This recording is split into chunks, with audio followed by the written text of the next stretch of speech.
Craftsman Days are here at Lowe's with big savings on the tools you need. Save $100 on the Craftsman V20 6-tool power tool combo kit, now at $199. No matter what the project is, Craftsman's high-quality, high-performance products empower you to build on. Stop by your nearest Lowe's store and check out the full line of Craftsman tools today. Valid through 6/18 while supplies last. Selection varies by location.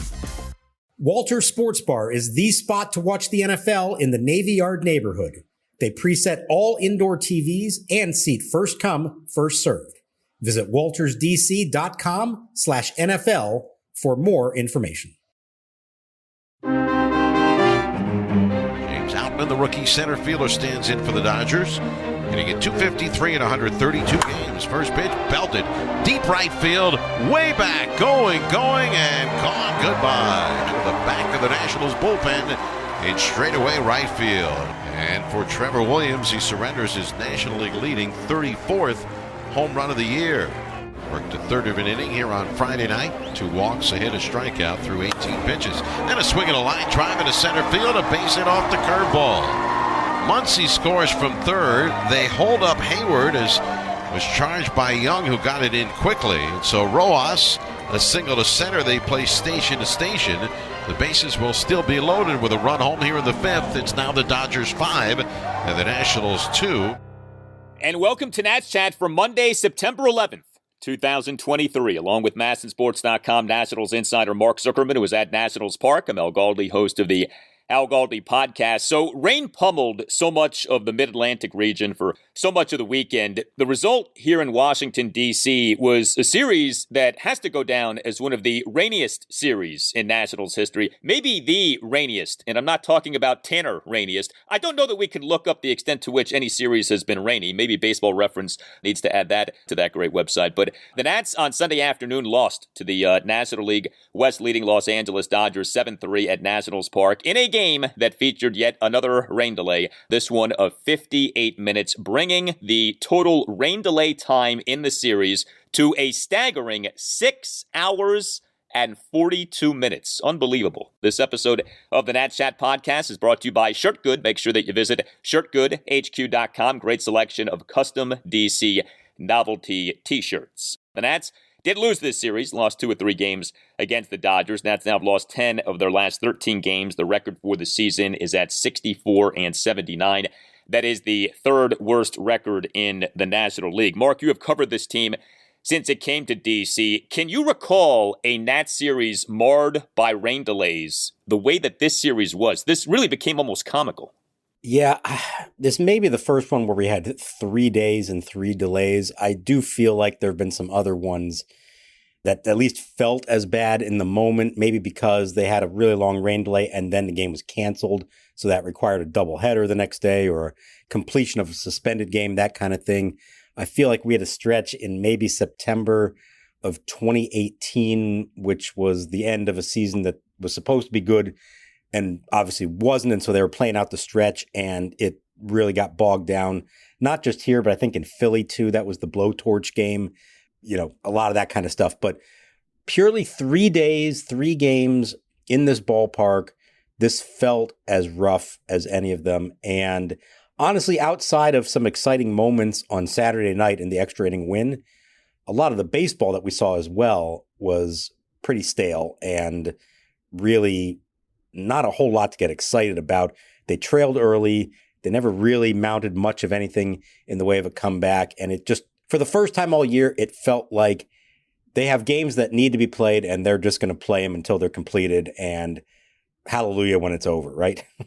Well, there's no doubt we are in the midst of a September swoon and things are not going well. The team is not playing well. And, I guess you could say this series could have been worse because the Dodgers are really good. So you could have gotten thrashed in all 3 games. That did not happen. But yeah, the Nats for a couple of weeks now have not been performing particularly well. Well, you mentioned trailing early. I know you've been noting this on Twitter, the extent to which the Nats have been giving up first inning runs. The Nats ended up giving up at least a run in every first inning of this homestand.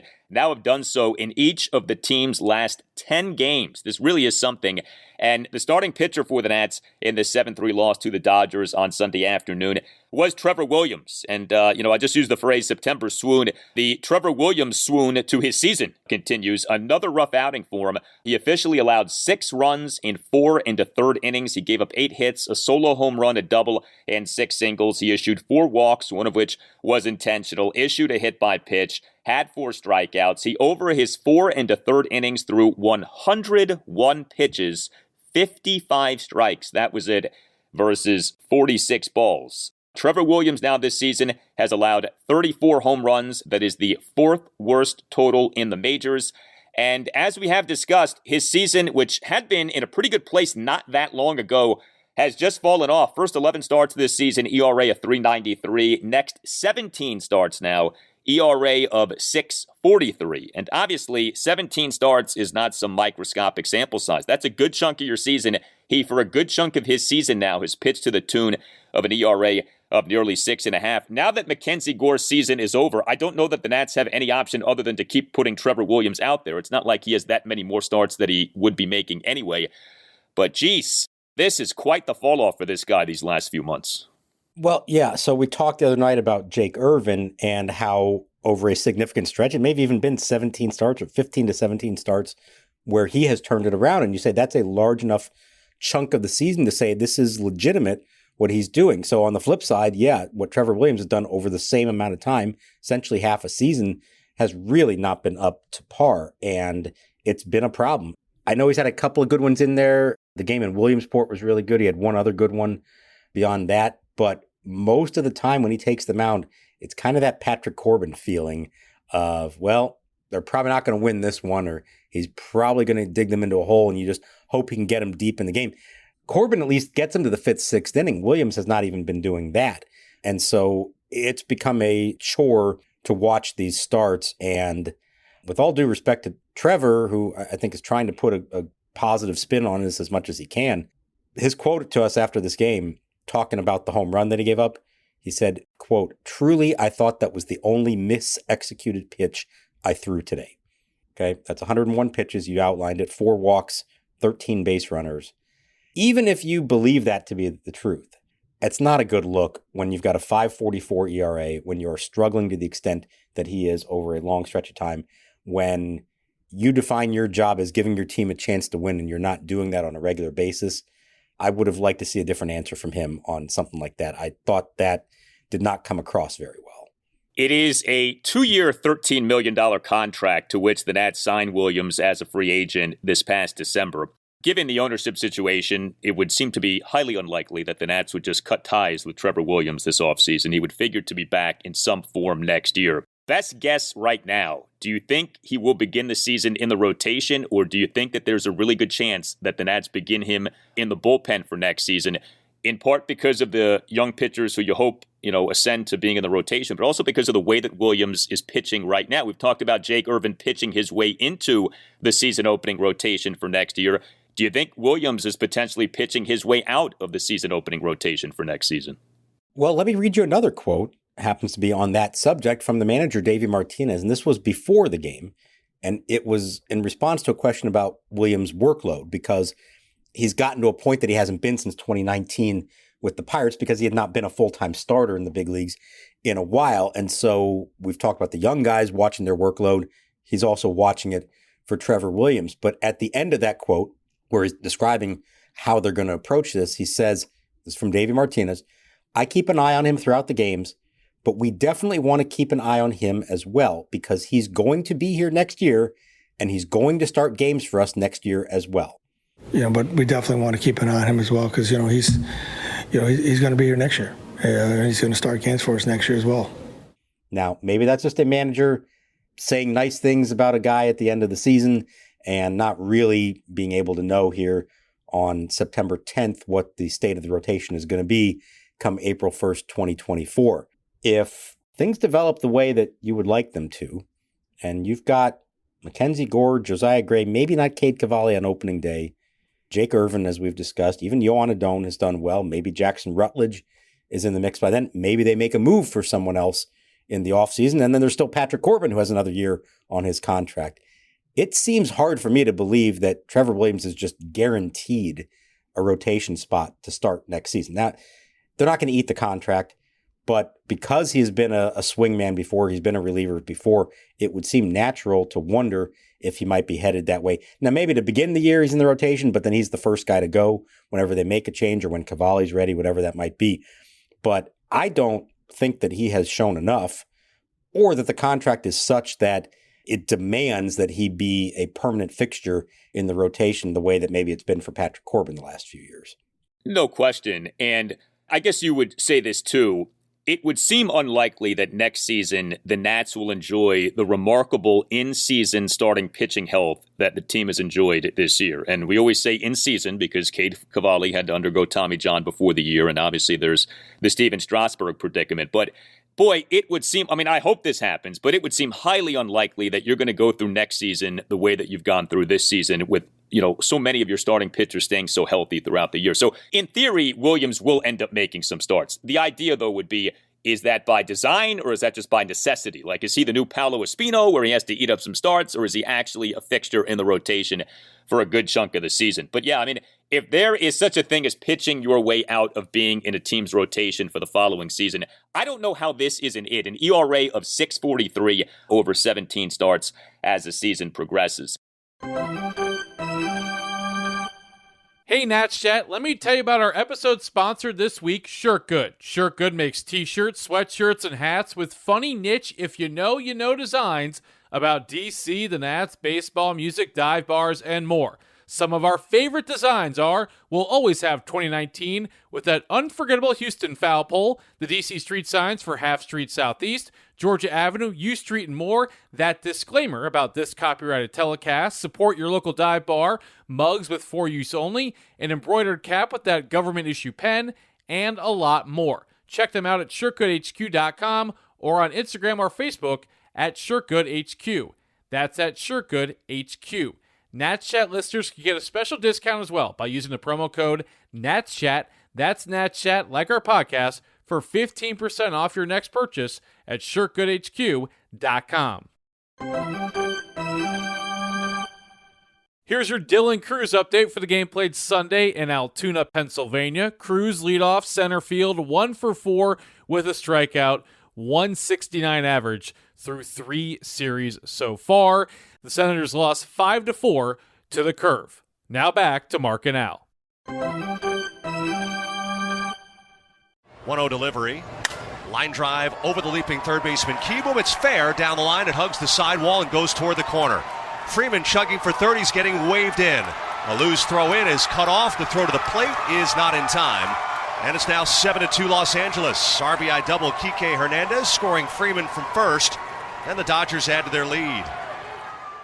So this series for the Nats against the Dodgers ended up being a series in which Davey Martinez used his relievers a lot. We've been talking about this. 6 relievers were used in the 8-5 loss on Friday night. 5 relievers were used in the 7-6 11-inning win on Saturday night. We had 3 relievers used in the 7-3 loss on Sunday afternoon. Mason Thompson officially allowed a run in 2/3 of an inning. He faced 5 batters, but got just 2 outs. And yet another bad outing for this guy who just is not in a good place. And, for every one good outing, it feels like Thompson has 3 or 4 bad ones right now. We then, though, got Joe LaSorsa. Joe LaSorsa was just brought back up from AAA Rochester on Saturday afternoon. He ended up tossing 3 2/3 scoreless innings with 4 strikeouts in this game. And then the only other reliever who was used was Jose A. Ferrer, who faced 1 batter and got 1 out. When we're watching these games, you always play little games with yourself, at least I do, of like, okay, is now the time that Davey pulls the pitcher or not? And with LaSorsa, I kept saying, well, this has got to be it. No, he's back out there. Well, this has got to be it. No, he's back out there. This ended up being one of the longest outings for a Nats reliever this season. You get why, and credit to LaSorsa, he did well, but that was something. We've grown accustomed to Davey using relievers for an inning at a time, sometimes even less than that. This was, you're a long man today, Joe. Go out there and consume some innings because we don't have many other options beyond you right now. Yeah, he said they went into it hoping for 45 to 50 pitches and even topped that, got to 51.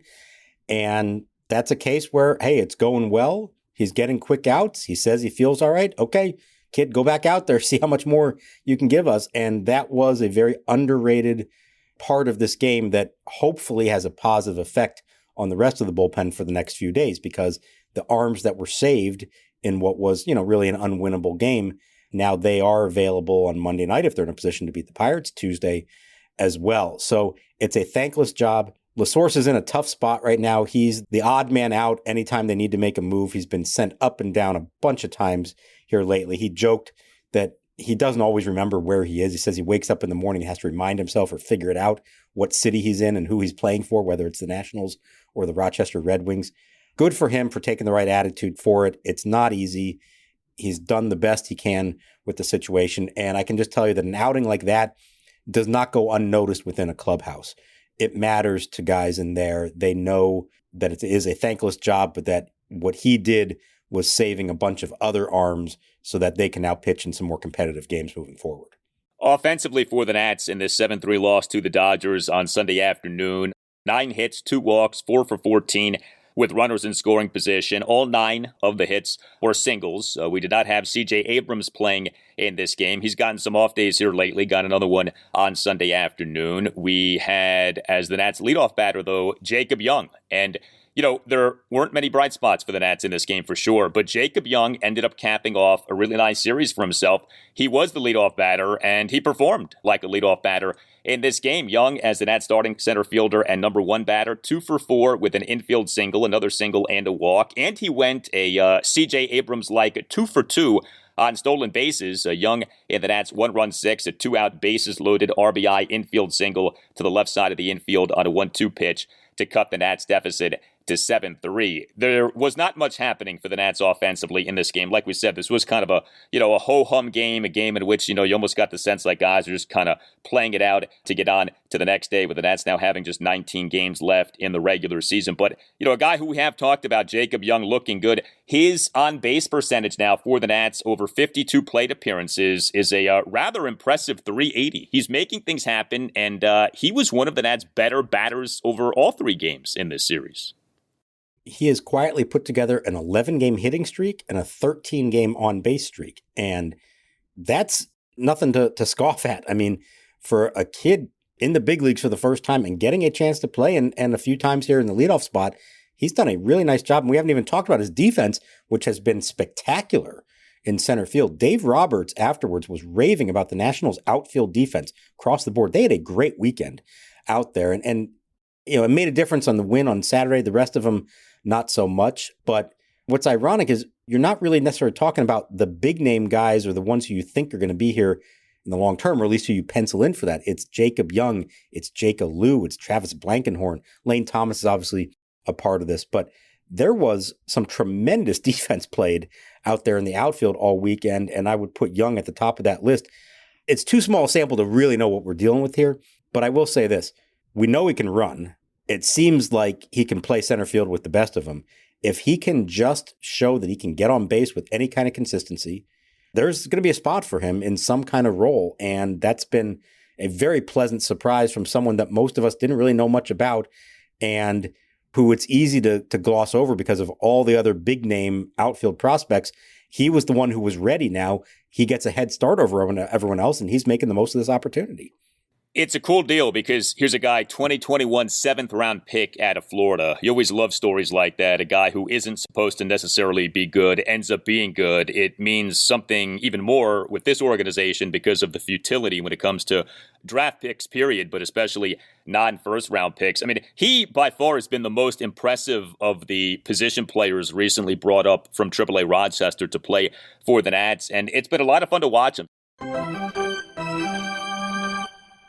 Hey guys, it's Al Galdi here to tell you about another great deal being offered right now by Window Nation to listeners of the Nats Chat podcast. Window Nation is offering you even more. When it comes to new windows, Window Nation always gives you more, but now Window Nation is giving you even more. The more windows that you buy, the more that you save, up to 50% off, plus a lot more. Pay nothing for 2 full years. Another amazing deal on the great windows that Window Nation can provide to listeners of the Nats Chat podcast. Save up to 50% with the purchase of a house of windows. Even given what has been happening with interest and mortgage rates, Window Nation still is keeping 0% interest for 2 years. Upgrade the look and value of your home. Save big money on your energy bills with great Window Nation windows. Window Nation has installed nearly 2 million windows with a 96% perfection rating,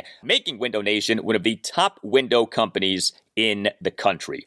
Call 866-90NATION or visit windownation.com. That's 866-90NATION or windownation.com, and tell Window Nation that you want the great deal that you heard about from Al Galdi on the Nats Chat podcast. Again, the more windows that you buy, the more that you save, up to 50% off. Plus, you pay nothing for 2 full years. If you have been thinking about getting new windows, this is the deal on which to capitalize. 866-90NATION or windownation.com. That's 866-90NATION or windownation.com. And make sure that you tell Window Nation that Al Galdi from the Nats Chat podcast sent you. Are you looking for tickets to an upcoming event? That's why you should download the Game Time app. Create an account and use code NATSCHAT for $20 off your first purchase. You get cheaper tickets, and it helps the podcast a bit. Sounds like a smooth 6-4-3 double play. Again, create an account and redeem the code NATSCHAT for $20 off. Terms apply. Download Game Time today. Last minute tickets, lowest price, guaranteed. The 1-2 from Vesia. Swinging a slow ground ball left side. Tough chance coming in Taylor. He gloves. He will not make a throw, and all hands are safe. Garcia scores, and the Dodgers lead cut to 7-3. An RBI infield hit, and that's the 5th RBI for Jacob Young.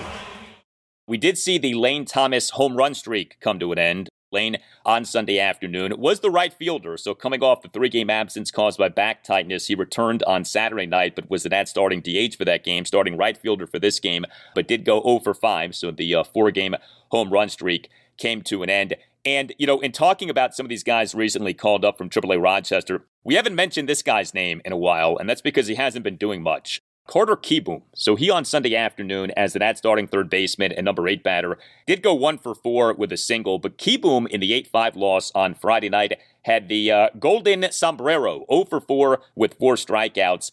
He had those initial home runs, but the last few weeks now for Kieboom, just not a lot going on. It is kind of eerily similar to when he first came up in 2019. Home runs early, makes an instant impact, but then beyond that, not much. And you're kind of seeing that same path be paved right now by Carter Kieboom. This is his shot, maybe his last true good shot with the Nats at the major league level. And at least lately, it's not going so well. And it's why you have to be careful not to jump to any conclusions too soon, good or bad. It was a great first week for him back here. Since then, there really has not been a lot to talk about. Although I actually think his defense has been pretty good, better than I thought it would be for a guy coming back from Tommy John surgery. But, ultimately it's about, can he hit at this level or not? And he is not showing right now. And, it'd be one thing if he was hitting scorching line drives and high exit velocities and just had some bad luck, but it feels more like that weak contact again, some rough at bats, the strikeouts, as you mentioned. Again, it's still not enough to really gather a lot, but unfortunately, this is somebody who comes in with some preconceived notions about him from what we've seen over several years. And it's a small window of opportunity here in September that he has to make his case one last time. Great start, has not been since. He's essentially got 3 more weeks to try to salvage that and leave everybody with a good taste in their mouths. And if not, I think you go into the offseason and you're not necessarily thinking of him as part of the plan moving forward in 2024. Next up for the Nats is a 7-game road trip, beginning with a 4-game series at the Pittsburgh Pirates. Game 1 Monday evening at 6:35. Patrick Corbin will be the Nats starting pitcher. Game 2 Tuesday evening, 6:35. Yohan Adon will be the Nats starting pitcher. Game 3 Wednesday evening, 6:35. The Nats starting pitcher is a TBA, to be announced. And then Game 4, Thursday afternoon, 12:35. Josiah Gray will be the Nats starting pitcher. So some extra rest time for Josiah Gray. In theory, pitching in Game 4 of a series at the lowly Pirates is a soft landing spot for a guy who's been struggling lately. So maybe that helps to get Gray on track. But what do you think about that? I guess, 3 extra days of rest for Gray prior to this next start? So 3 extra days from where his start would line up. But remember, they also had 2 off days last week. So it's really 5. It's the equivalent of skipping a start. And I think that is by design, that it works out that way. He looked like he could use it. They've done it with others here. I think this is all a calculated move on their part. He's kind of limping to the finish line after a great first half. They would love for him to finish strong. They want him to finish the year. They do not want to shut him down. They want him to build up a few more innings and hopefully have a couple of starts that make him feel good about what, should be thought of as a positive step for him this year, except for the fact that it has taken a downturn here in the second half. So hopefully the rest does him some good, facing a, hopefully advantageous lineup in Pittsburgh. And then as far as the Wednesday start goes, it is TBA. That would be Mackenzie Gore's spot. Obviously, he's on the IL. He's done. They're not saying anything yet. They're probably not going to say anything until Tuesday. It would seem to me like it's one of two options that they have at AAA currently. One of them is Jackson Rutledge, the 2019 first-round pick who was scratched from a start the other night.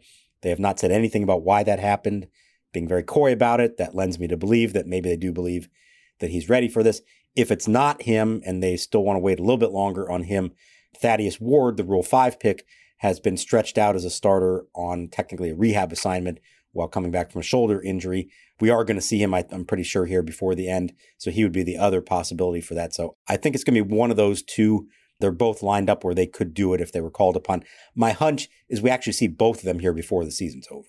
I think it makes total sense to give Ward a look. I think Rutledge is kind of the interesting discussion of, is he ready? Is he not ready? Internally, I'm sure they have that decided. But you think they'll have both guys make starts, huh?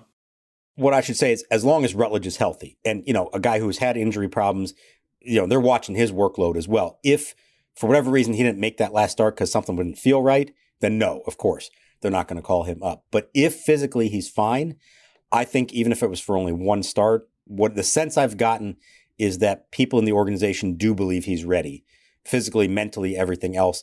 And it's not quite the same, but it reminds me a little bit of, Yohan Adon making that start on the final day of the season in 2021, just as a chance to reward the kid and give him something to shoot for this offseason going into spring training to say, hey, you made it to the big leagues. Let's see how you did here. We want to consider you as a part of our future. So if he's feeling all right, I would guess that we will see him before this is over.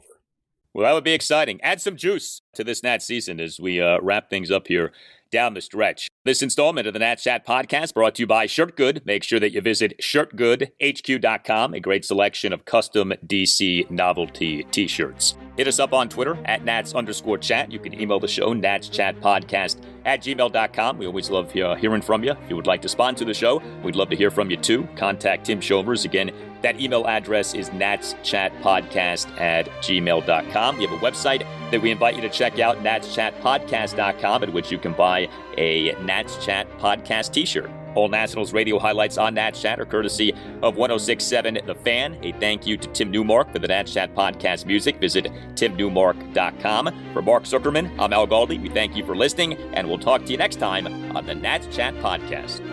And deals home. Pitch is swung on and lifted to left center field. It's well struck.